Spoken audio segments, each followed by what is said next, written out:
قل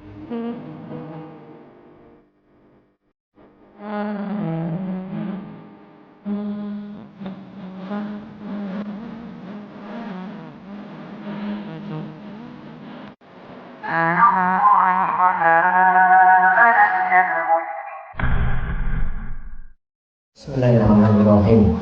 Assalamualaikum warahmatullahi wabarakatuh.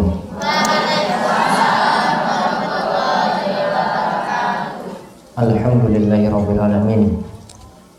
Hamdan katsiran thayyiban mubarakan fi kama yuhibbu rabbuna wa yarda. Wa asyhadu an la ilaha illallah wahdahu la syarika lah wa asyhadu anna Muhammadan abduhu wa rasuluh. Allahumma salli ala nabiyyina Muhammad wa ala alihi wa man tabi'ahum bi ihsan ila yaumiddin. Allahumma inna nas'aluka ilman nafi'ah wa rizqan thayyiba wa amalan mutaqabbala. Allahumma inna na'udzubika min zawali ni'matik wa tahawuli afiyatik wa fujaati nikmatik wa jami'i sakhatik. Puji syukur kita panjatkan kepada Allah Subhanahu wa taala atas nikmat dan karunia serta petunjuk kepada kita sekalian sehingga kita diberi kemudahan dengan nikmat-nikmat yang ada bisa menghadiri majelis yang mulia ini, pengawasan rutin setiap Sabtu Kliwon kali ini dan juga setiap Sabtu Legi. Dan salawat dan salam mungkin-mungkin tercurah kepada junjungan kita Nabi besar Nabi Agung Muhammad sallallahu alaihi wasallam, kepada para sahabat, ummahatul mukminin, istri-istri beliau yang tercinta, dan juga kepada khulafaur rasyidin, juga kepada para sahabat secara umum, dan mungkin-mungkin kita dapat mengikuti jejak mereka dengan baik, beragama sesuai dengan pemahaman generasi terbaik dari umat ini, yaitu para salafus soleh. Dan mungkin-mungkin kita dimudahkan untuk mendapatkan syafaat saking Nabi kita Muhammad sallallahu alaihi wasallam dengan izin dan ridha saking Allah Subhanahu wa taala. Dan mungkin-mungkin kita dapat mengamalkan Al-Qur'an, ayat-ayat yang ada di dalamnya, termasuk untuk kesempatan sore hari ini kita kaji bahasan tafsir surat An-Nur yang punya manfaat untuk kehidupan kita sehari-hari. Kali ini kita bahas setelah kemarin adab masuk rumah. Adab masuk rumah. Apa di antara adabnya apa? Nyelonong saja gitu? Betul? Terus? Apa ngintip ke dalam rumah?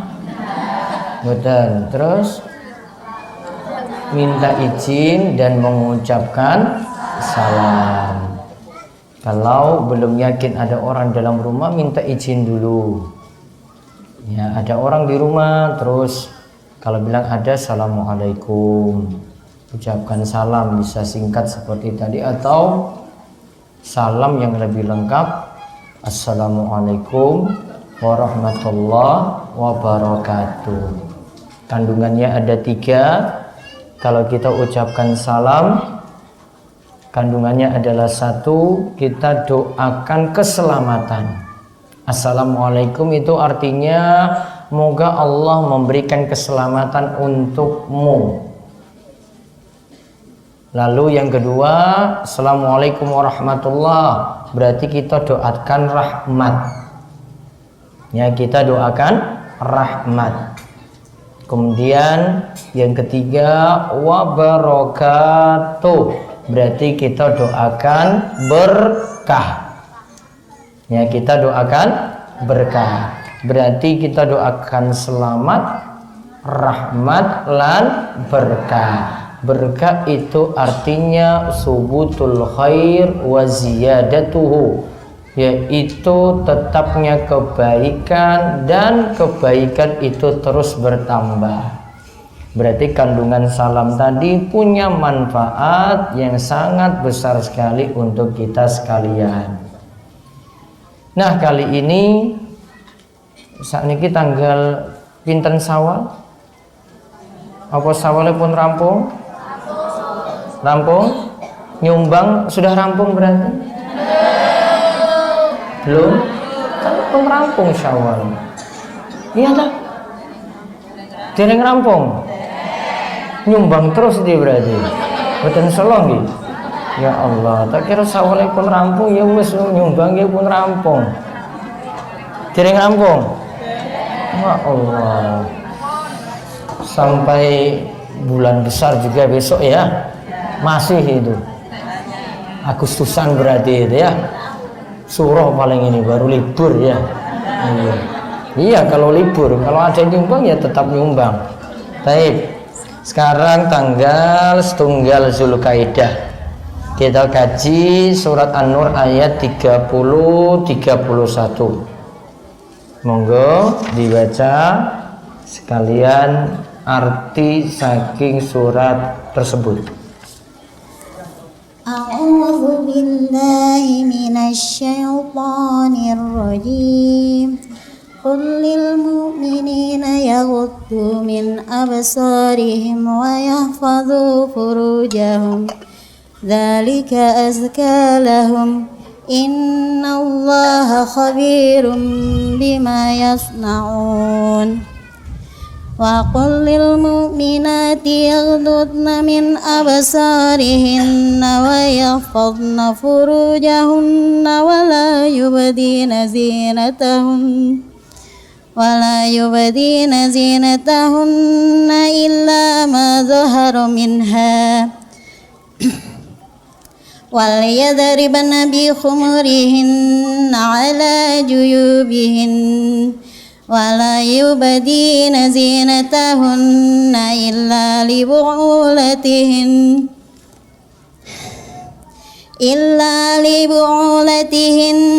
aw abaihinna aw abai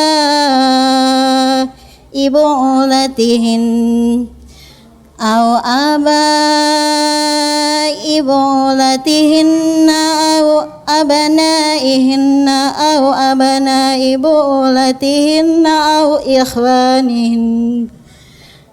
ikhwanihinna aw bani ikhwanihinna aw bani akhawatihinna aw nisaihinna aw ma malakat aymanuhunna aw ittabi'in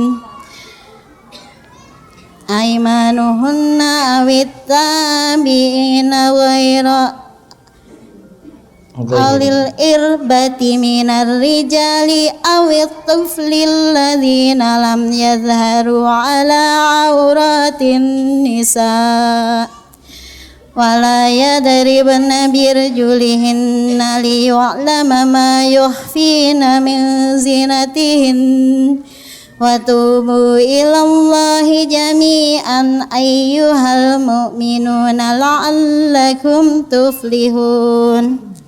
Katakanlah kepada orang laki-laki yang beriman, hendaklah mereka menahan pandangannya dan memelihara kemaluannya. Yang demikian itu adalah lebih suci bagi mereka. Sesungguhnya Allah Maha mengetahui apa yang mereka perbuat.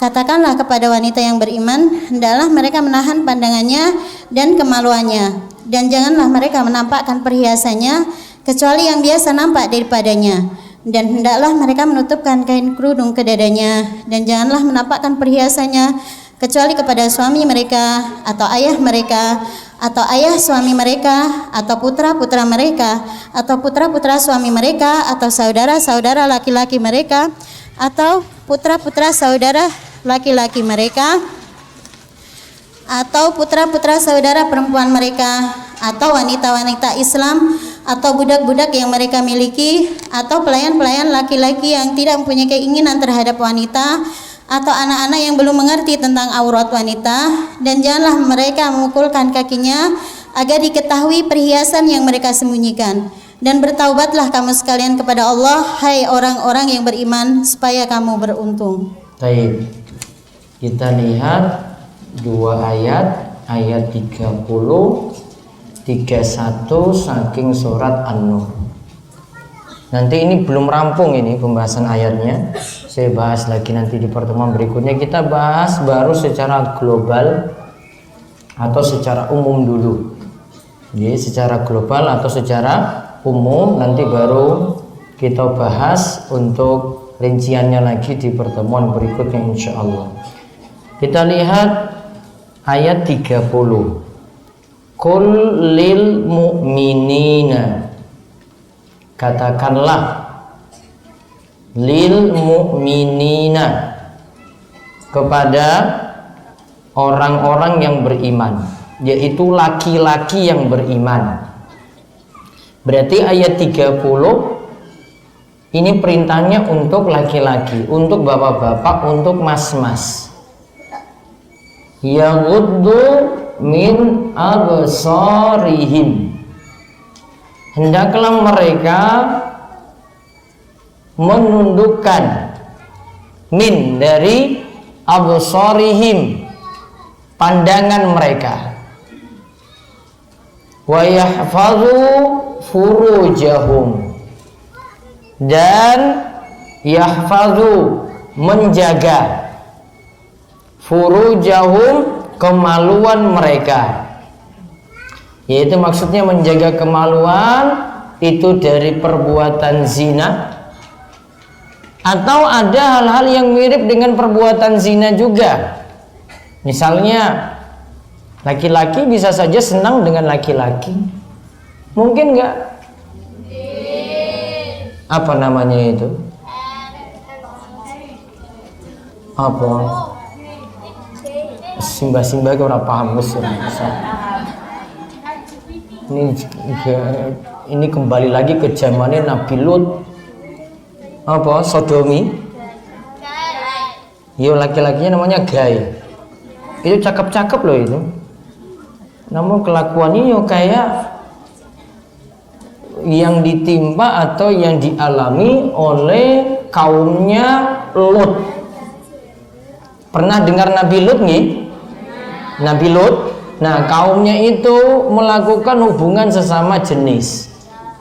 Laki-laki senangnya dengan laki-laki. Perempuan sama perempuan juga. Yang laki-laki nggak senang dengan perempuan, maunya dengan laki-laki saja. Ada nggak di zaman ini? Ada. Ya sudahlah, nanti urusan mereka masing-masing. Kan nanti Allah yang siksa sendiri. Itu lebih daripada zina lagi. Karena hukumannya, kalau zaman Nabi Lut, kaumnya Lut itu disiksa, kaumnya itu bumi itu dibalikkan. Jadi awalnya itu mereka ya yang berbuat maksiat tadi, yang senang sesama jenis tadi, itu satu kaum itu semuanya disiksa sekaligus. Buminya itu dibalikkan, mereka ditenggelamkan di dalam bumi. Maka siksaan bagi orang yang melakukan hubungan sama jenis, biasanya yang para ulama itu putuskan dibuang dari tempat yang tinggi, kemudian dilempar dengan batu seperti hukuman rajam sampai mati.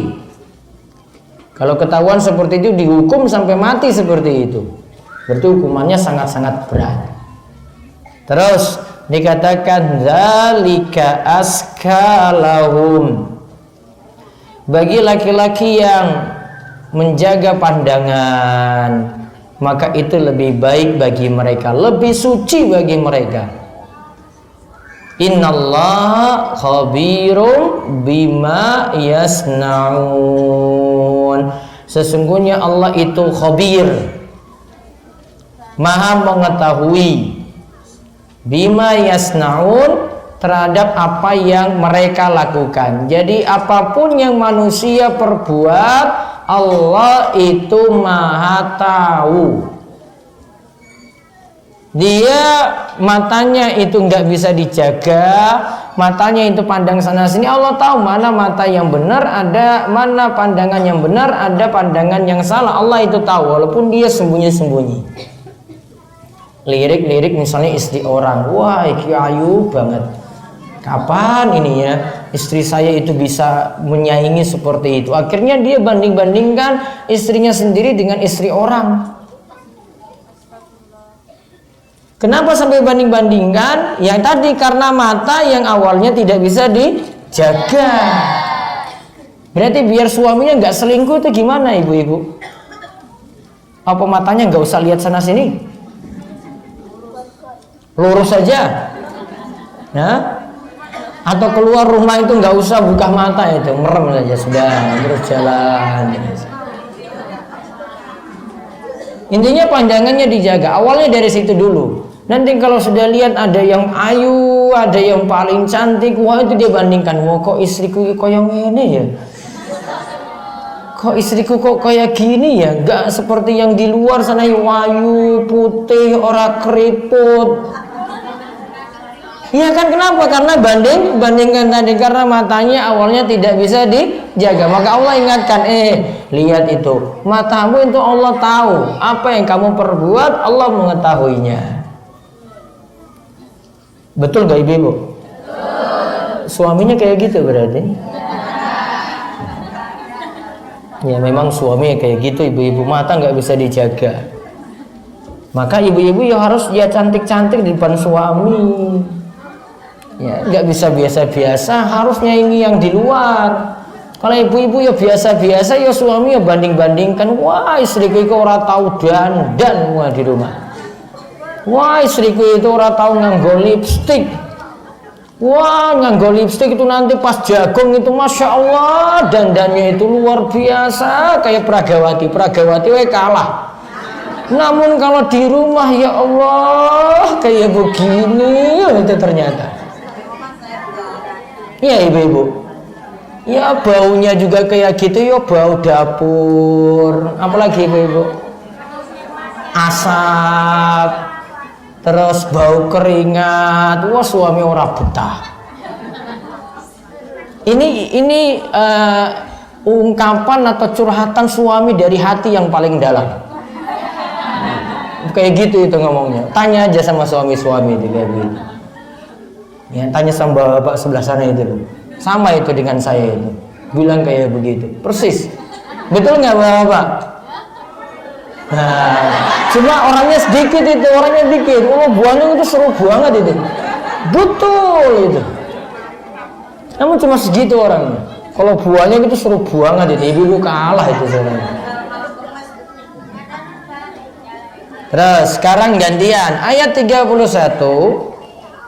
Ini diperintahkan katakanlah kepada wanita yang beriman. Qul lil mu'minati yaghdudna, hendaklah para wanita juga tundukkan pandangannya. Min absarihinna, jaga pandangannya. Wa yahfazna furujahun, dan juga jaga kemaluannya. Kalau yang putri, ini remaja-remaja putri nih, oh ini pas di samping saya nih, oh sama. Itu kalau sudah lihat cowok-cowok cakep di Instagram itu, ya Allah mas cakep banget. Itu kadang di DM, ini mereka yang paham istilah ini istilah mereka ini, ibu nggak usah paham. Ya, mereka itu hubungi jalur pribadi, mas, saya siap loh untuk nikah. Astagfirullah juga tapi mau juga dia yang ini duluan nggak? Kayak gitu. Cuma kayak gitu aja, dia nggak jaga pandangan. Sampai ada orang yang pernah jauh-jauh itu datang temuin saya, orang tuanya datang temuin saya, cuma karena anak putrinya itu senang dengan laki-laki itu. Datang temuin saya, aduh pak, anak bapak itu mendingan ngurus sekolah dulu, padahal lagi SMA kelas 2 ini. Pak bu, anak ini disuruh sekolah aja lah, nggak usah mikir kayak begitu itu. Sekolah baik-baik ya, nanti dia punya ilmu yang benar, wes mapan, ilmunya itu sudah bagus, sudah dewasa, sudah bisa memikirkan untuk itu, ya baru suruh nikah. Karena itu cuma senang sementara waktu saja. Karena dia juga tidak bisa jaga pandangan. Nah itu buktinya seperti itu. Nggak bisa jaga pandangan. Lihat cowok-cowok cakep, ya, punya pengaruh seperti itu.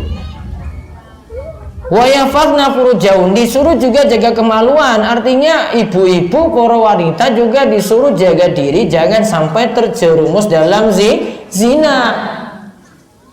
Disuruh jaga, jangan sampai terjerumus dalam zina, jangan sampai terjerumus dalam perselingkuhan. Karena bisa ada wanita itu yang banding-bandingkan suaminya. Wah, lihat ada laki-laki lain yang kasih perhatian lebih, akhirnya selingkuh. Wonten apa mboten iki? Wadah. Wah, suami saya itu ireng. Wah, gajinya gur pira. Wah, gur tani. Wah, saya dapat ini kok cakep banget, perhatian banget, tanya saya macam-macam coba. Wah, akhirnya karena ada yang kasih perhatian lebih, ya sudah, dia mau selingkuh dengan laki-laki kayak gitu. Ada loh ibu-ibu. Di Gunung Kidul juga sering ada kasus-kasus kayak begitu. Karena banding-bandingkan lagi suaminya, padahal hitam itu yo bagus. Bagusnya apa ibu-ibu? Bagusnya itu diantaranya ya ibu-ibu ya, kalau suaminya itu seperti itu, ya maaf bapak-bapak, ya biasanya ora payu. Berarti dia cuma disenangi sama istrinya saja. Nggak mungkin dia itu cari istri kedua, istri ketiga, ya ora payu meneh kok. Coba kalau suaminya itu super cakep coba. Waduh, ini suami kayak arah nganti coba. Wah, ditanya dulu, Mas mau kemana Mas? Wah, mau kerja gini-gini. Padahal cuma mau kerja loh, sudah dicari sana sini. Iya kan? Mau tanya-tanya terus. Namun kalau suaminya biasa-biasa aja, paling ora payu. Ya wes. Jadi ini jadi kebanggaan ini kalau suaminya biasa-biasa. Namun ya ada kecenderungan seperti tadi, karena kurang puas dengan suaminya, akhirnya cari pelampiasan yang lainnya. Ini Allah ingatkan, jaga juga kemaluan. Disuruh perempuan juga seperti itu, bukan hanya laki-laki. Lalu wala yubdina zinatahun, hendaklah mereka itu jaga perhiasan mereka.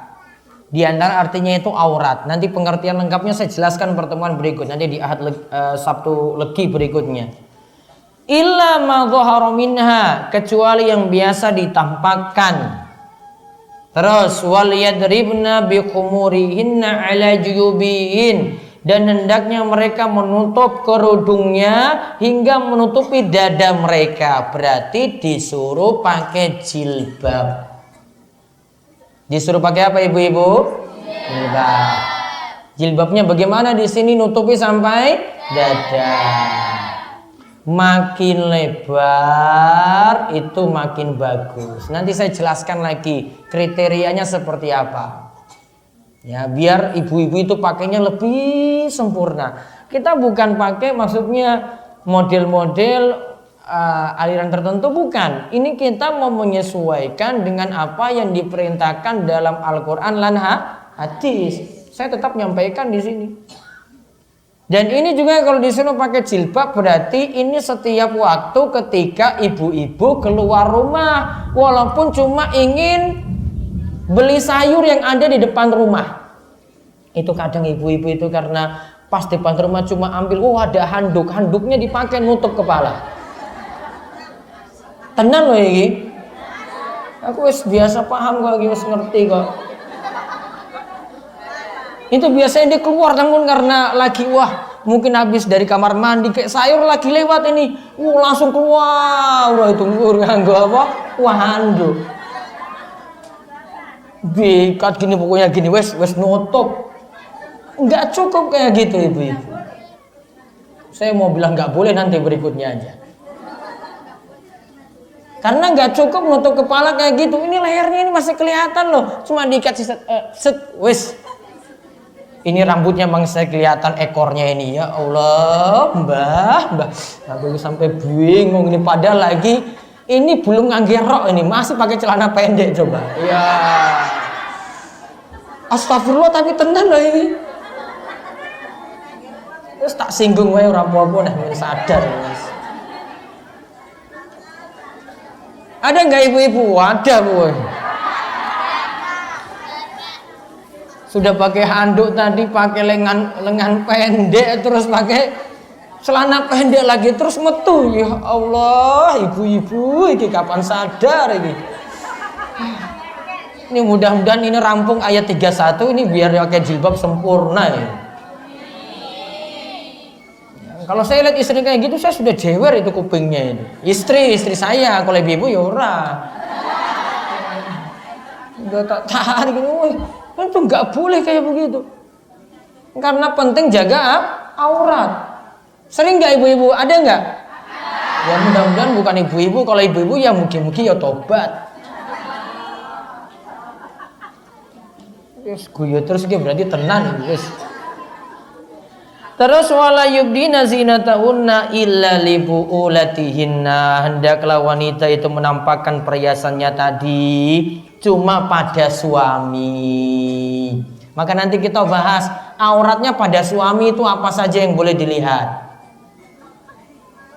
Ya, terus au abaihin, dia tampakkan lagi pada ayah mereka, berarti ayah si perempuan, bapaknya langsung. Atau perhiasannya tadi dia tambahkan kepada ayah-ayah suami mereka. Ayah-ayah suami, berarti siapa? Mertua. Atau abnaihin, putra-putranya. Ya, berarti ada anak laki-lakinya di situ. Au abnai bu'ulatihin, atau pada putra dari suami-suami mereka. Dia nikah dengan laki-laki yang sudah punya anak. Nah, ini pada anak-anaknya tadi dari suaminya. Atau ikhwanihinna, atau pada saudara laki-lakinya. Iki saudara laki-lakinya langsung ya. Nah, atau pada bani ikhwanihin, atau pada putra dari saudara laki-lakinya. Berarti apa maksudnya? Nah, putra dari saudaranya, keponakan. Berarti keponakannya masih boleh lihat. Au nisaihin, atau teman-teman perempuannya, dengan catatan kalau di rumah, oh ibu-ibu ada yang datang, boleh dia buka jilbab. Boleh buka jilbab. Au ma malakat aimanuhun, atau budak-budak yang ia miliki. Awit tabiina ghairi ulil irbah minar rijal, atau ada pembantunya yang sudah tidak punya lagi nafsu. Ya, karena misalnya sudah sepuh, namun dia ikut di dalam rumah. Atau tiflil ladzina lam yazharu ala auratin nisa, ada anak-anak kecil, bocah yang belum paham aurat perempuan. Ibu-ibu di rumah, terus ada anak tetangga main, masih kecil. Belum paham apa? Aurat, masih boleh. Misalnya ini anaknya kecil, punya teman-teman kan main di rumah, ibu lagi nggak pakai jilbab, bukan masalah. Karena anak kecil belum paham. Terus diingatkan lagi, wala yadribna bi arjulihin, janganlah mereka menghentakkan kaki mereka. Karena biasanya orang Arab dulu perhiasannya itu selain di sini lengan, ya, juga dipakai di kaki. Wah, kakinya itu ada emas. Ada nggak uang Gunung Kidul kayak gini? Jadi kalau jalan itu kering, wah luar biasa uang sugih. Kakinya saja pakai emas. Ya, luar biasa berarti kan? Berarti tangannya sudah bunyi krek. Wah, kakinya lagi. Wah, jalan itu sudah truk gitu. Nah, ini diingatkan, jangan sampai tampakkan suara itu. Oh, berarti itu nanti kalau cuma di rumah saja untuk suami. liyu'lama ma yukhfina min zinatihin. Dihentakkan tadi kakinya supaya orang-orang tahu perhiasan yang ada di dalamnya. Wa tubu ilallahi jami'an ayyuhal mu'minun la'allakum tuflihun. Dan bertobatlah kepada Allah semuanya, wahai orang-orang yang beriman, agar kalian itu menjadi orang-orang yang beruntung. Sudah diingatkan tadi, mungkin ada yang melakukan kesalahan. Diingatkan, jangan kesalahan ini diulang lagi. Buka-buka aurat tadi yang tidak benar itu tobat. Gak diulang lagi. Bertobatlah kalian semuanya agar beruntung, agar selamat tidak disiksa dalam neraka dan dimudahkan masuk surga. Paham Ibu? Itu baru penjelasan globalnya saking ayat 30-31, nanti ada rinciannya. Monggo dibaca penjelasan ayat secara singkat. Allah memberikan petunjuk kepada orang-orang beriman dengan seruan, wahai orang yang beriman. Berarti yang dipanggil adalah orang yang memiliki iman. Seruannya adalah agar tidak terjatuh pada hal-hal yang mencacati iman. Hendaklah mereka para lelaki menundukkan pandangan supaya tidak sampai memandang aurat dan memandang wanita yang bukan mahram, karena akan tergoda ketika memandangnya sehingga dapat terjerumus kepada keharaman yang lebih parah. Nah, lihat ayat 30 itu perintah untuk laki-laki supaya matanya itu dijaga. Di sini dengan seruhan kullil mu'minina, katakanlah kepada orang-orang yang beriman. Katakanlah kepada orang-orang yang beriman. Berarti yang masih punya iman, imannya itu tinggi atau imannya itu rendah, yang penting masih punya iman, diseru dengan ayat ini, dipanggil dengan ayat ini. Berarti ada hal yang terkait, yang kaitannya dengan iman yang disebutkan pada ayat ini. Berarti kalau kita jalankan, iman kita bertambah. Kalau kita tidak jalankan, menyalahi aturan yang ada, berarti iman kita berkurang. Dan ingat, iman itu sifatnya bertambah dan berkurang. Ramadan kemarin itu Masya Allah, imannya itu nambah terus. Bar Ramadan, bar Ramadan pripun? Turun apa nambah lagi, tambah nanjang terus. Turunnya drastis sampai level bawah. Mudah-mudahan enggak. Namun ingat, sifat iman memang fluktuatif, itu punya grafik naik turun. Namun kita dituntut untuk jaga tadi biar stabil, biar tidak terlalu turun. Iman tambahnya bagaimana? Tambah dengan ketaatan, dengan ibadah, dengan kita itu ngaji. Iman itu berkurang bagaimana? Iman berkurang itu karena maksiat, karena mulut yang nggak bisa dijaga, karena dosa-dosa besar, karena jauh saking majelis ilmu, maka imannya jadinya berkurang. Maka dipanggil orang-orang beriman. Siapa yang jalani ini berarti imannya bertambah. Siapa yang tidak menjalaninya, imannya jadi cacat, berkurang atau habis sama sekali. Kalau disebutkan dalam ayat dengan kata beriman terlebih dahulu. Nah, terus yang berikutnya lagi. Hendaklah mereka menjaga kemaluan dari zina yang haram, yaitu bersetubuh pada kemaluan atau dubur atau selain itu. Jangan sampai menyentuh dan memandangnya pula. Ini lebih menjaga pandangan dan kemaluan. Itu lebih suci dan lebih baik. Inilah manfaat karena meninggalkan yang haram. Dan ingat hadis, innaka lan tad'a syai'a lillahi azza wa jalla illa baddalakallahu bihi ma huwa khairul laka minhu. Sesungguhnya jika engkau meninggalkan sesuatu karena Allah, niscaya Allah akan beri ganti padamu dengan yang lebih baik. Nah, lihat, hendaklah mereka jaga kemaluannya. Jangan sampai berzina, jangan sampai selingkuh. Selingkuh itu bisa di kemaluan, bisa lewat dubur. Tahu dubur? Jalan belakang. Ini termasuk dosa juga jika ada yang bersetubuh, mohon maaf, lewat jalur belakang.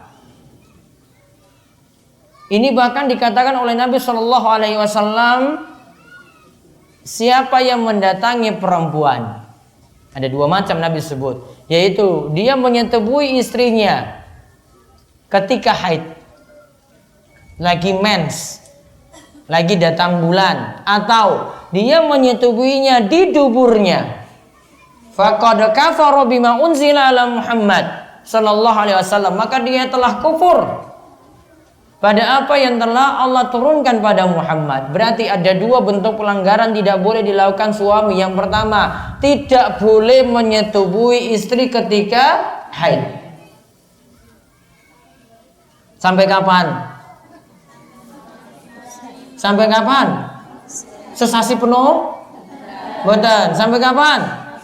Sampai suci. Sucinya sampai kapan? Mandi dulu apa nanti biar dirapel sekalian? Mandi dulu. Ya, kalau ada suami yang bohongin ibu-ibu, wes ora popo, biar mandi sekalian. Nggak boleh. Tunggu sampai apa? Mandi. Suci, darahnya itu berhenti. Tunggu sampai ibu itu mandi, baru boleh disetubui oleh suami. Sebelum mandi nggak boleh. Nggak ada istilahnya, wah biar sekalian nanti mandi. Wah, jangan ikuti suami. Ya, suaminya nggak paham hukum. Mau tahu yang benar itu ya seperti tadi yang saya sebut. Nah, tadi bentuk pertama pelanggaran menyetubuhi istri ketika datang bulan tadi. Yang kedua di duburnya. Dosa besar. Karena Nabi SAW sampai katakan dia telah kufur pada apa yang diturunkan kepada Nabi SAW. Berarti ini dikatakan dosa besar. Ya, ini dikatakan sebagai dosa besar. Terus dikatakan kalau ada laki-laki yang jaga pandangannya, dia cuma melihat yang boleh-boleh saja, atau ada kepentingannya dia itu perhatikan itu, dan dia meninggalkan itu, meninggalkan yang haram karena Allah, maka pasti Allah akan ganti dengan yang lebih baik. Di antara bentuk gantiannya, dia akan merasa puas dengan istrinya karena matanya tidak jelalatan sana sini. Dia akan lihat, wah istri saya sudah luar biasa. Yang lain-lainnya ini, wah saya nggak senang. Yang saya senangi pokoknya cuma istri saya saja. Maka dia akan dapatkan ketenangan, dia akan dapatkan kepuasan. Karena apa? Nabi SAW katakan, innaka lan tada'a syai'an lillah. Siapa yang meninggalkan sesuatu karena Allah, illa baddalakallahu bihi ma huwa khairun laka min. Maka Allah akan ganti dengan sesuatu yang lebih baik. Ini kaidah yang ibu-ibu mesti pahami ketika meninggalkan apapun yang haram. Ada pekerjaan yang haram suaminya tinggalkan. Dia tinggalkan ini karena takut kepada Allah. Takut nafkahi keluarganya dengan yang haram. Ingat, nantinya Allah akan ganti dengan sesuatu yang lebih baik. Ini tinggalkan pekerjaan yang haram contohnya. Wah, gajinya itu besar gimana? Tinggalkan, Allah akan ganti lagi dengan gaji yang lebih berkah. Boleh jadi nggak banyak, namun Allah ganti dengan yang lebih berkah. Ingat hadis ini tadi. Siapa yang jaga pandangannya, maka Allah juga akan berikan ketenangan. Siapa yang tinggalkan, misalnya ada yang selingkuh, dia tinggalkan ini karena Allah. Saya takut pada Allah, saya mau tobat. Maka Allah akan ganti juga dengan sesuatu yang lebih baik. Kemudian dia tinggalkan yang ada juga dosa besar atau kesyirikan yang dia lakukan, dia tinggalkan juga karena Allah. Allah akan berikan dia rasa aman, berikan dia itu petunjuk, memberikan dia kebahagiaan di surga nantinya pula. Dikarenakan karena meninggalkan yang haram, di antaranya dosa besar dan kesyirikan. Terus lihat kata Syekh As-Sa'di di bawahnya. Syekh As-Sa'di menyatakan, siapa yang meninggalkan sesuatu karena Allah, maka Allah ganti dengan yang lebih baik. Siapa yang tundukkan pandangannya dari yang haram, maka Allah akan berikan cahaya pada penglihatannya. Maka Allah akan berikan cahaya pada penglihatannya dikarenakan dia benar-benar jaga pandangan. Bapak Ibu perlu tahu bahwasanya kadang anak muda saat ini punya hal-hal yang mereka bahkan jadikan kebiasaan, ya, apalagi dengan dunia internet, medsos, segalanya itu bisa dilihat langsung di dunia manapun. Itu senang banget lihat gambar-gambar yang gak pas untuk dilihat. Bahkan itu bisa buat orang itu kecanduan. Anak ini kecanduan terus sendirian di dalam kamar. Oh ternyata dilihat gambar-gambar semacam itu terus. Dan itu ingat, sulit sembuhnya. Itu penyakit yang sulit sembuh. Kalau sudah ketagihan, Allah akan ngantar dia terus untuk ketagihan lagi. Dan anak-anak muda banyak yang seperti itu. Ya, anak-anak muda banyak seperti itu. Ibu-ibu jangan lihat cuma pandang ada laki-laki yang terlihat soleh rajin ke masjid. Bisa jadi Anda yang laki-laki rajin ya soleh ke masjid juga kelakuannya seperti itu. Karena nggak perlu ada orang yang tahu, dia cukup di dalam kamar saja bisa bermaksiat sekarang. Bawa HP dalam kamar, yang penting ada paketan saja, terus dia buka YouTube dan yang lainnya. Dia habiskan waktu dengan itu semalaman. Ya. Yang ini kurang puas, besok dilanjutkan lagi. Kurang puas lagi, besok ketagihan lagi, dilanjutkan lagi. Dan ini akan dibawa terus, dan ini jadi penyakit yang jelek sekali. Di antara ciri-cirinya itu, ya biasanya kalau dia itu rajin ibadah, mungkin telat untuk melakukan ibadah tersebut. Kadang kok dilihat orang ini kok lembur, padahal malam itu nggak ada aktivitas yang dia lakukan. Oh ternyata lihat gambar-gambar seperti itu, video-video semacam itu. Ya, jadi dilihat nanti anaknya itu punya kelakuan atau tingkah laku seperti apa, bisa dideteksi seperti itu. Saya punya bahasan di website saya pernah bahas seperti ini karena lihat kelakuan anak muda. Saya bahas dua macam pembahasan. Yang pertama, bahaya menonton video-video semacam itu. Kemudian yang kedua, kiat-kiat untuk penyembuhannya. Karena ini butuh disembuhkan. Karena kalau nggak disembuhkan, macam-macam dia lakukan itu. Ada anak-anak muda itu senangnya onani, ada anak-anak muda itu senangnya macam-macam lah. Dia lakukan. Kalau ini tidak disembuhkan, ya akan jadi penyakit yang terus-menerus ada. Terus sedangkan pada ayat ke-31. Sedangkan pada ayat ke-31 disebutkan, perintahkan menundukkan pandangan bagi perempuan dan perintah bagi mereka juga menjaga kemaluannya. Para wanita juga disuruh menundukkan pandangannya, tidak boleh memandang aurat dan memandang laki-laki dengan syahwat dan pandangan yang terlarang. Hendaklah para wanita menjaga kemaluan dan dengan tidak melakukan zina yang haram, menyentuh lawan jenis dan memandang yang haram untuk dipandang. Baik, terus kelanjutan ayat ini. Memandang wanita yang bukan mahram. Memandang wanita yang bukan mahram asalnya tidak dibolehkan. Dibolehkan hanya ketika ada hajat. Baik, lihat. Memandang wanita sekarang ini hukumnya. Karena di dalam dua ayat tadi laki-laki dilarang memandang wanita dan perempuan juga dilarang untuk memandang laki-laki. Nah sekarang kita bahas secara umum dulu rinciannya. Hukum ya dibolehkan tadi hanya ketika ada hajat. Iya terus. Hukum seorang pria memandang wanita dirinci menjadi 7. Menjadi 7, dicoret jadi 6. Ya, karena rincian yang ke-7 saya hapus. Karena tidak ada di praktek yang sering kita dapati. Ya ada 6 ya, cuma 6 saja. Terus satu. Pertama, memandang wanita non mahram tanpa ada hajat. Hal itu tidak dibolehkan. Alasannya adalah surah An-Nur ayat 30 yang sedang dikaji. Memandang wanita tanpa ada hajat, seperti itu tidak boleh, ya. Seperti ditunjukkan dalam surat An-Nur ayat 30 tadi yang kita sebut. Terus yang kedua. Kedua, memandang istri, boleh melihat seluruh tubuhnya. Kalau untuk istri, suami boleh melihat seluruh tubuhnya. Ada keyakinan dalam sebagian pendapat seperti pendapat dalam mazhab Syafi'i, makruh untuk melihat suami melihat kemaluan istri. Dikatakan makruh, namun hukum ini tidak tepat. Yang tepat tadi masih dibolehkan apapun karena sudah sah antara suami istri tadi. Dalilnya lihat di bawah ini. Dalil diantaranya adalah hadis afad aurataka illa min zaujatika au ma malakat yaminuka. Jagalah auratmu kecuali dari istrimu atau budak yang kau miliki. Ibnu Hajar berkata, yang dipahami dari hadis kecuali dari istrimu menunjukkan bahwa istrinya boleh-boleh saja memandang aurat suami. Hal ini dikiaskan pula boleh saja suami memandang aurat istri. Nah, berarti masih dibolehkan. Terus dan yang berpandangan bolehnya memandang aurat satu sama lain antara suami istri adalah pendapat jumhur ulama mayoritas. ya, yang adalah pendapat jumhur ulama atau mayoritas. Berarti kalau suami istri tidak ada masalah. Makanya saat memandikan jenazah, kalau di dalam hukum Islam, laki-laki dimandikan oleh laki-laki, perempuan dimandikan oleh perempuan. Kapan dibolehkan itu lawan jenis yang memandikan? Cuma dibolehkan untuk suami istri saja.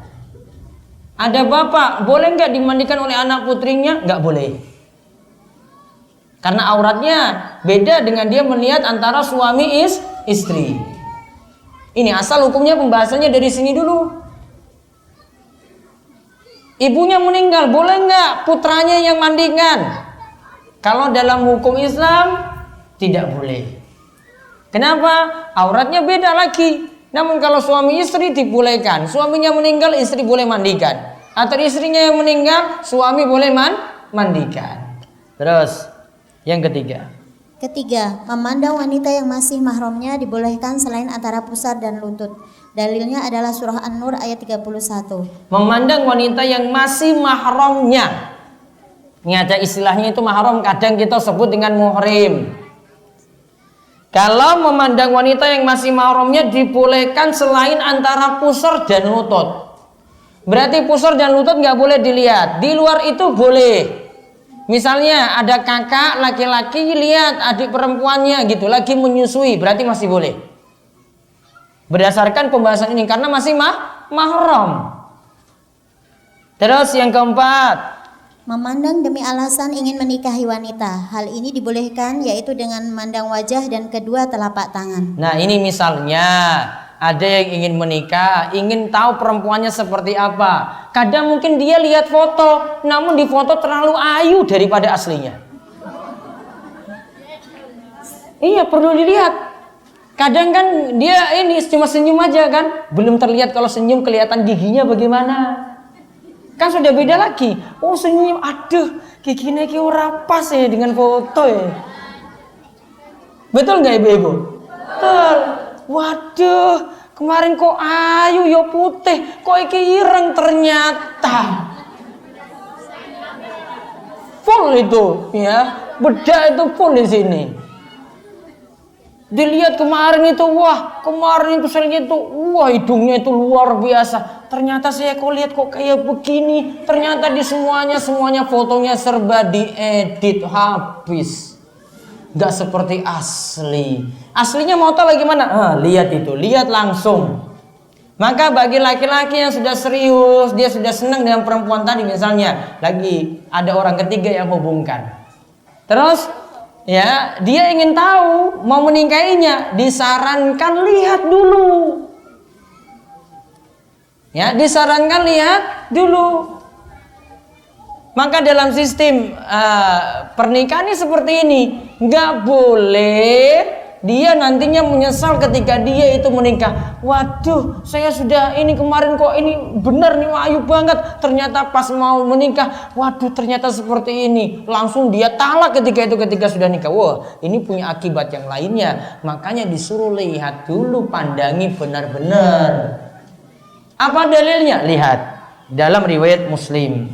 Dalam riwayat Muslim dari Abu Hurairah radhiyallahu anhu, ia berkata, aku pernah berada di sisi Nabi Shallallahu Alaihi Wasallam. Lalu datang seseorang dan ia mengabarkan kepada beliau bahwa ia ingin menikahi wanita Ansor. Lalu Rasulullah Shallallahu Alaihi Wasallam berkata padanya, apakah engkau telah nazar memandang dirinya? Belum, jawab dia.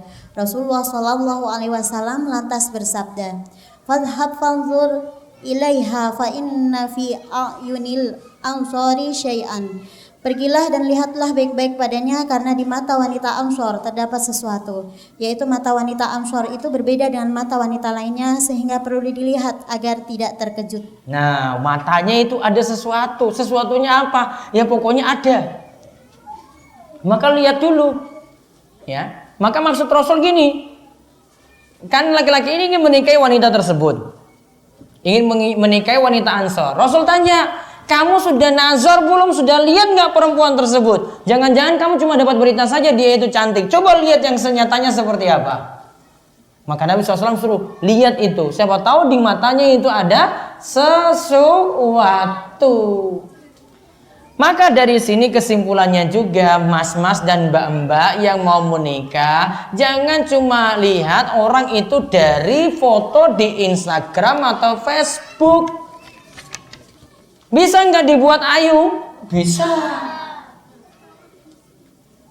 Ini tinggal main edit aja atau dari sisi pandang yang lain. Oh, dari depan kayak gini, lihat dari samping kok orang pas ya, atau dia foto dari samping. Ternyata pas lihat depannya aslinya, ya Allah, kok kayak gini. Ya, disuruh lihat langsung. Kalau zamannya simbah-simbah dulu gimana ya caranya itu ya? Kalau kenalan dulu ya Mbah. Apa langsung ya datangi, wah ki wis ayu ki wis. Sudah srek sudah langsung datangi orang tua gitu. Enak zaman biyen berarti yo asli. Kalau sekarang ini yo serba editan, serba dibuat-buat. Makanya ada syariat ini, berarti ini ada kebutuhan boleh memandang wanita semacam tadi. Nah, terus memandang wanita. Memandang wanita yang ingin dinikahi di sini hanya pada wajah dan kedua telapak tangan, karena tidak ada hajat untuk melihat anggota tubuh lainnya. Nah, terus kalau mau tahu rambutnya itu gimana, keriting apa lurus, ya tinggal tanya saja, rambutmu ke keriting apa lurus? Sudah gitu kan, simple. Ngapain disuruh buka rambut? Coba Mbak, saya mau lihat rambutmu, ngapain?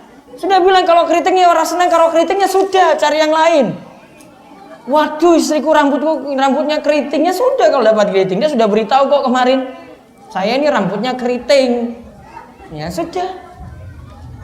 Ya, maka ditanya, ada yang nggak nampak cukup ditanya saja. Karena kalau cukup melihat wajah itu sudah tanda, oh saya mau lanjut atau tidak, oh saya senang atau tidak, itu cukup lihat dari wajah sudah cukup.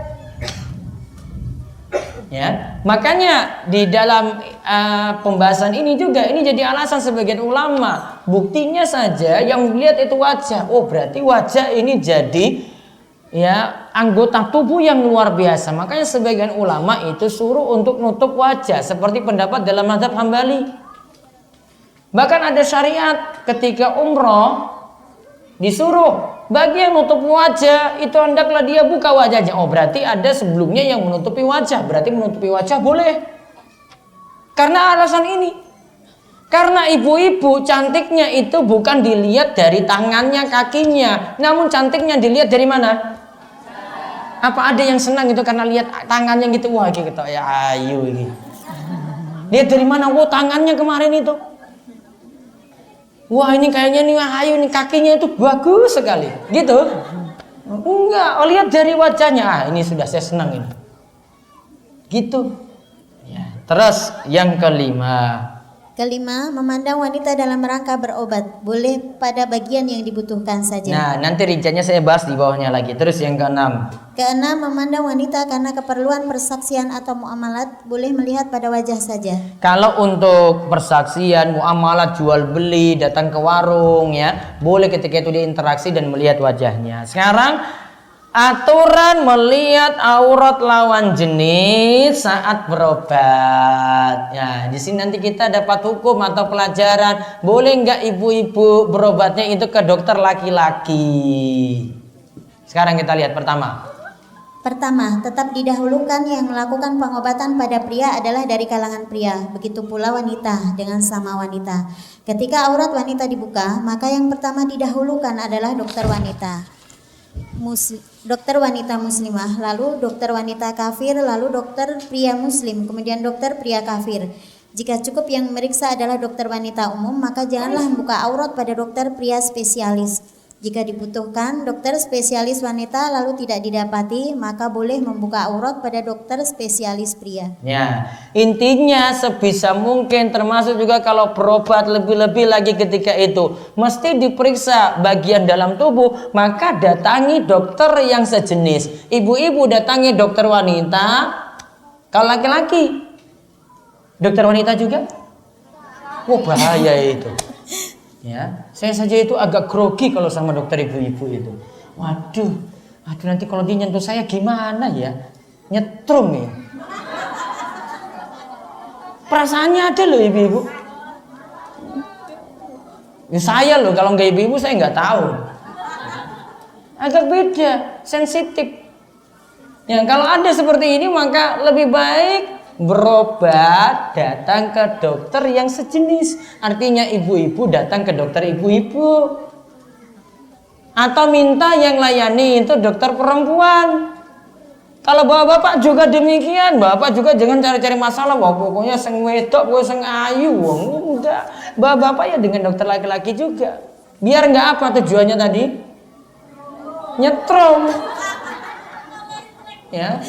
Terus yang kedua, tidak boleh melebihi dari bagian aurat yang ingin diperiksa. Jadi cukup memeriksa pada aurat yang ingin diperiksa, tidak lebih dari itu. Si dokter juga berusaha menundukkan pandangannya semampu dia. Jika sampai ia melampaui batas dari yang dibolehkan ketika memeriksa, hendaklah ia perbanyak istighfar pada Allah Ta'ala. Nah, lihat. Batasannya aurat yang ingin diperiksa cuma yang dibutuhkan saja. Dia nggak suruh buka lebih daripada itu. Ya, termasuk kalau dokter perempuan juga, kalau ibu datang ke dokter perempuan, cukup itu saja. Maka tidak boleh lebih. Karena ini masalah untuk melihat aurat. Terus yang ketiga, jika dapat mendeteksi penyakit tanpa membuka aurat, maka itu sudah mencukupi. Namun jika ingin mendeteksi lebih detail, kalau cukup dengan melihat, maka jangan dilakukan dengan menyentuh. Jika harus menyentuh dan bisa dengan pembatas penghalang seperti kain, maka jangan menyentuh langsung. Demikian seterusnya. Nah, lihat. Kalau mau mendeteksi penyakit, kalau cukup dilihat saja, tidak disentuh, lebih baik tidak disentuh. Namun kalau butuh disentuh, baru disentuh. Ya, ini aturan lagi nomor 3. Terus keempat. Disyaratkan kepada seorang dokter pria mengobati pasien wanita, janganlah sampai terjadi khalwat bersendirian antara pria dan wanita. Hendaklah wanita tadi bersama suami, mahram atau wanita lain yang terpercaya. Nah, kalau ibu-ibu datang ke dokter laki-laki misalnya dengan terpaksa tidak ada dokter perempuan, maka kalau bisa ditemani oleh satu suami. Kalau nggak ada suami ketika itu nggak bisa menemani, maka ditemani oleh mahram lainnya, misalnya kakaknya.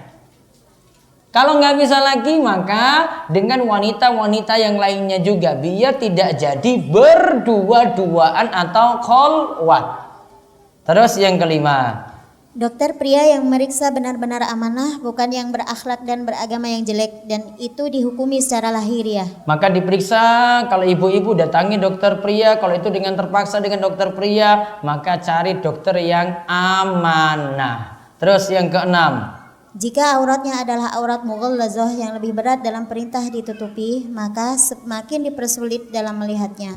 Hukum asal melihat wanita adalah pada wajah dan kedua tangan. Melihat aurat lainnya semakin diperketat sesuai kebutuhan. Sedangkan melihat kemaluan dan dubur lebih diperketat lagi. Oleh karena itu, melihat aurat wanita saat melahirkan dan saat khitan lebih diperketat. Nah, lihat, ini tingkatan aurat ini. Aurat yang biasa-biasa saja, ya tadi laki-laki cuma sebatas melihat muka dan telapak tangan. Butuh lebih lagi, boleh dia lihat yang lainnya, namun hindari dulu kemaluan, itu enggak. Itu cuma keadaan darurat saja. Nah, gimana kalau dalam proses misalnya melahirkan? Maka sebisa mungkin kalau ada yang perempuan, yang ngurus perempuan. Kalau darurat saja, ya darurat saja baru dibolehkan ya yang laki-laki itu yang membantu. Kalau tidak darurat nggak boleh. Terus yang ketujuh, hajat atau kebutuhan akan berobat memang benar-benar terbukti, bukan hanya dugaan atau sangkaan saja. Nah, untuk diobati dengan lawan jenis berarti keadaan darurat. Kalau masih ada dokter yang lainnya, jangan beralih kepada dokter yang lawan jenis. Terus yang kedelapan, bentuk melihat aurat saat berobat di sini dibolehkan selama aman dari godaan atau fitnah. Bentuk melihat aurat saat berobat di sini dibolehkan selama aman dari godaan atau fitnah. Wallahu a'lam bishawab. Selesai bahasan untuk edisi 17. Insyaallah pertemuan berikut kita masih bahas ayat 30-31. Pembahasan rincinya nanti pada Sabtu Legi tanggal 4 Agustus. Ya, Sabtu Legi pada 4 Agustus bulan depan insya Allah. Ada pertanyaan? Bisa langsung satu, Mike.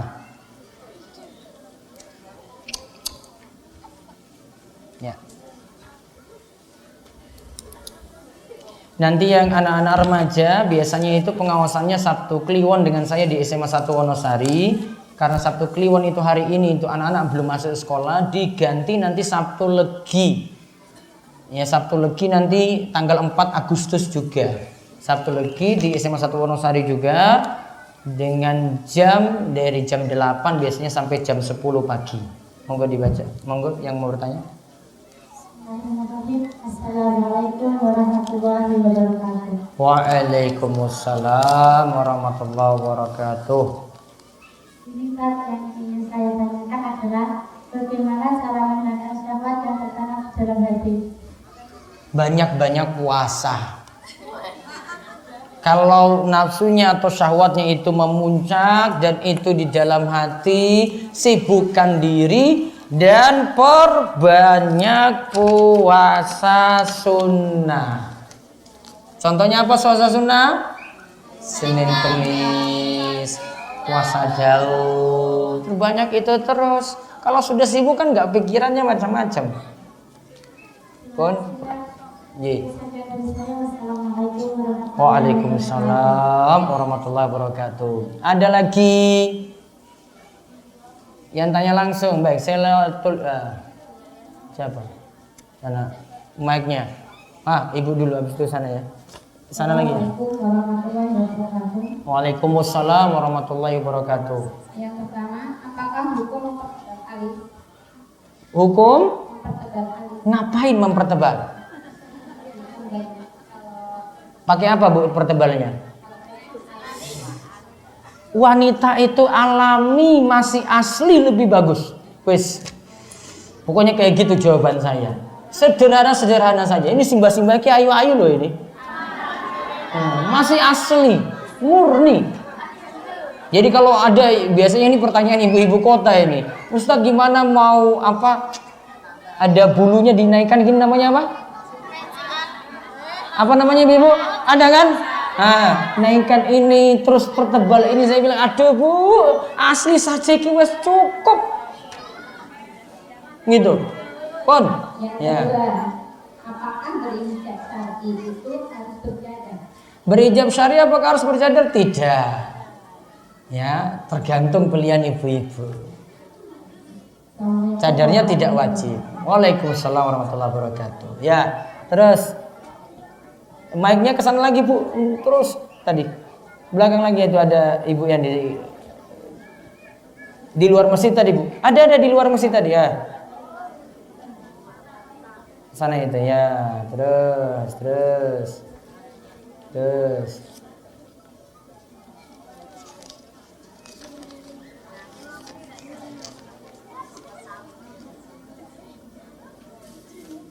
Ya, monggo. Assalamualaikum warahmatullahi wabarakatuh. Waalaikumsalam warahmatullahi wabarakatuh. Tadi sudah diterangkan kalau ponakan itu makan. Apa? Ponakan itu. Ponakan itu masih mahram. Ya, terus. Yang saya tanyakan, apa istri atau suami dari ponakan itu masih mahram? Ada ponakan terus punya istri atau suami, bukan lagi. Sudah bukan mahram. Bukan mahram. Kalau ponakan dari suami? Ponakan dari Suami atau istri? juga bukan mahram. Sudah bukan mahram. Iya. Enggak, maksudnya suami kan punya atau istri itu punya kakak. Suami punya kakak, terus punya anak. Kakaknya itu loh. Itu Bukan bukan mahram. Bukan mahram. Sama kita bukan mahram berarti. Sama ibu bukan mahram. Bun? Campur. Baik. Assalamualaikum. Waalaikumsalam warahmatullahi wabarakatuh. Nah, ini penting sekali ini. Pertanyaan ini penting, saya jawab. Assalamualaikum Ustaz. Waalaikumsalam warahmatullahi wabarakatuh. Bagaimana hukumnya bila berobat atau opname di rumah sakit non muslim? Gak boleh. Sekarang darurat nggak berobat di rumah sakit non muslim? Darurat nggak? Ada nggak rumah sakit muslim? Ada nggak? Atau rumah sakit umum lah, bukan di rumah sakit non muslim tadi. Ada nggak rumah sakit umum? Ada atau rumah sakit muslim ada? Ada. Maka bukan alasan darurat. Ya, ini bukan alasan darurat. Kemudian yang kedua, ibu-ibu perhatikan. Ya, ini biar nanti besok-besok ini nggak dibawa lagi ke rumah sakit non muslim loh ini. Ya. Yang kedua, mudorotnya banyak, bahayanya banyak. Di antaranya, ibu-ibu nanti bisa ngorbankan iman gara-gara ini. Gak tahu aktivitas ibadah di sana itu bagaimana, ya. Di tempat mereka itu di rumah sakit itu punya misi-misi khusus. Ibu mau lihat palang itu dipasang di dalam kamar itu gimana? Itu ada di situ. Belum lagi nanti kalau ibu mau sakratul maut, itu siapa yang nemani? Itu bukan orang muslim yang nemani nanti. Adanya palang di situ, itu tanda malaikat nggak mau masuk. Coba berkahnya di mana? Saya selalu ingatkan di sini, saya sayang sekali kalau lihat, waduh tetangga kok jauh-jauh bawa ke Jogja, dibawa ke rumah sakit non muslim, kayak nggak ada saja rumah sakit muslim di Jogja. Ada nggak rumah sakit muslim di Jogja? Banyak nggak? Ya sudah, bukan alasan lagi berarti. Fasilitasnya gimana? Fasilitasnya rumah sakit muslim juga punya. Ya, bisa berikan dengan fasilitas juga sudah cukup. Ngapain bawa ke rumah sakit yang lain? Loyal kita itu loyal pada saudara kita sesama muslim. Ya, tidak loyal pada non muslim. Loyalnya dalam masalah ini juga loyal pada muslim. Allah Subhanahu wa taala katakan dalam surat Al-Mujadilah ayat terakhir. La tajidu qauman yu'minuna billahi wal yawmil akhir yuwadduna man hadallaha wa rasulah. Tidak didapati pada orang yang beriman kepada Allah dan hari akhir. Dia itu loyal pada orang-orang yang memusuhi Allah dan Rasulnya. Loyal di sini artinya cinta, dukung. Jadi kalau mau dibawa ke rumah sakit mana? Muslim. Atau jenengan lihat rumah sakit umum sudah cukup. Dan rumah sakit umum kalau rata-rata di tempat kita itu muslim juga yang kuasai. Paham ya? Besok nggak berobat lagi seperti itu. Karena rumah sakit non muslim penanganannya lebih bagus. Ini bukan masalah penanganan, ini masalah lainnya lagi. Muslim juga penanganannya juga sama bagusnya. Bagaimana hukum asuransi di dalam syariat Islam? Bagaimana dengan Askes atau BPJS yang sekarang ini ada? Askes, BPJS itu sama seperti hukum asuransi. Hukum asuransi nanti dilihat nanti bentuknya. Kami masih hukumi asuransi itu di dalamnya itu ada satu, riba. Di dalamnya juga ada perjudian. Di dalamnya juga ada untung-untungan. Ada eksiden, ada kecelakaan, baru asuransi itu dimanfaatkan. Ada premi yang disetor, ada klaim itu yang diambil.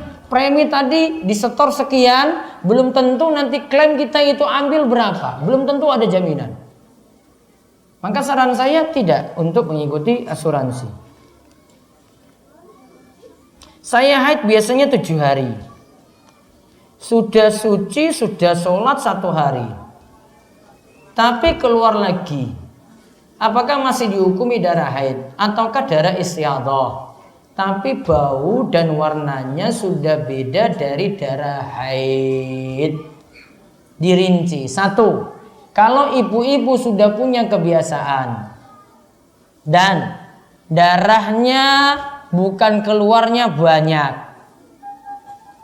normal, bukan mengalir banyak, dan di darah tersebut ngalirnya itu bukan seperti terus-menerus mengalir, ya kecuali berhenti sedikit saja. Kalau seperti ini nanti dihukumi istihadah. Istihadah itu darah kotor. Darah kotor ini tetap sholat, tetap puasa. Namun kalau darahnya itu ibu-ibu sudah punya kebiasaan, maka dilihat itu masih dalam kebiasaan masa haid, entah mungkin tambah 1 hari atau kurang dari 1 hari, maka tetap dihukumi darah haid. Sedangkan kalau belum punya kebiasaan, kan ibu-ibu itu biasanya milih untuk ngatur anak biar ada jarak anak pertama, anak kedua, biasanya pakai apa? KB. KB-nya apa? Suntik. Ada lagi bentuknya apa? Apa Bu? Viral. Viral itu permanen apa mboten? Kalau permanen itu masalah loh, kecuali darurat itu nggak boleh punya anak lagi. Apalagi tadi pil ya kan? Nah itu biasanya mempengaruhi hormon, sehingga siklus ibu-ibu untuk haid dikarenakan memakai pil tadi misalnya, akhirnya terganggu. Terganggunya gimana? Ada di antara ibu-ibu dikarenakan ikuti program KB tadi, haidnya dalam setahun cuma 1 atau 2 kali. Betul apa betul? Aku soalnya orang tahu, jadi nggak ini, cuma tahu teori aja. Nggak usah alami, ini cuma ibu-ibu. Sudah paham ini? Kalau siklusnya ini nggak rutin tadi, gara-gara pakai KB tadi, maka dihukumi ini belum punya kebiasaan. Ya, belum punya kebiasaan. Gimana untuk menentukan? Lihat dari warna darah. Kalau warna darahnya dan baunya itu haid, berarti dihukumi haid. Namun kalau darahnya itu dari warna atau baunya itu bukan haid dan ibu-ibu yang paham sendiri, maka berarti dihukumi bukan haid. Kalau itu haid maka tidak boleh sholat. Kalau itu bukan haid maka dihukumi sholat. Namun ingat kaidah dasarnya ibu-ibu, setiap darah yang ibu dapati hukum asalnya dihukumi haid dulu. Saya ulang, setiap darah yang ibu dapati keluar dari kemaluan itu dihukumi apa? Haid dulu. Kecuali darahnya keluarnya banyak atau tidak berhenti kecuali sedikit, baru dihukumi istihadah. Baru dihukumi darah kotor. Ini kaidah yang dikemukakan oleh para ulama, di antaranya Syekh Abdurrahman bin Nasir As-Sa'di. Bagaimana shaf wanita yang lebih utama? Barisan dari belakang dulu, baru barisan depannya, atau barisan depan dulu, baru belakang. Dari belakang dulu, baru ke depan, ke depan, ke depan, ke depan. Kecuali kalau antara laki-laki dan perempuan sudah terpisah dengan tembok tinggi, sehingga laki-laki nggak bisa lirik perempuan, maka ketika itu boleh wanita susun shafnya dari depan. Ustadz, manakah dari dua ini yang benar penulisannya? Insya Allah INSYA Allah atau in dulu baru SYAA Allah. Kalau saya nulisnya sesuai dengan ejaan yang disempurnakan INSYA bisa terus Allah. Saya orang Indonesia, maka pakai kamus bahasa Indonesia. Tulisannya kayak tadi, insya Allah, INSYA nyambung terus Allah. Apakah akikah itu wajib? Akikah mboten wajib. Hukumnya sunnah. Lalu bagaimana dengan orang tua kita dulu yang tidak tahu tentang hukum akikah? Apakah akikah itu wajib? Harus bagi orang yang mampu atau wajib bagi setiap muslim? Kalau orang tua dulu nggak paham hukum akikah, apalagi nggak mampu, maka akikah jadi gugur. Apakah nanti anaknya kalau dewasa sudah paham apakah mengakikahi diri sendiri? Tidak perlu. Karena hukum mengakikahi diri sendiri yang tepat tidak perlu. Karena akikah tanggung jawab orang tua. Dan dalil yang menyatakan Nabi SAW mengakikahi dirinya sendiri ketika dewasa, hadisnya dhaif. Apakah akikah itu wajib? Tadi sudah katakan sunnah. Harus bagi orang yang mampu? Iya. Akikah itu sunnah bagi orang yang mampu. Kadang ada orang yang merantau lalu dia sukses, pas pulang kampung dia akikah untuk dirinya sendiri. Tidak perlu. Akikah untuk diri sendiri tidak perlu, akikah ketika dewasa juga tidak perlu. Kalau dulu memang tidak diakikah ya sudah. Itu tanggung jawab orang tua. Kalau mau diurus orang tua yang mengakikahi, bukan kita sebagai anak. Cukup Ji? Kita cukupkan. Kita tutup kalian doa kafaratul majlis, monggo. Subhanakallahumma wa bihamdika asyhadu an la ilaha illa anta astaghfiruka wa atubu ilaik. Assalamualaikum warahmatullahi wabarakatuh.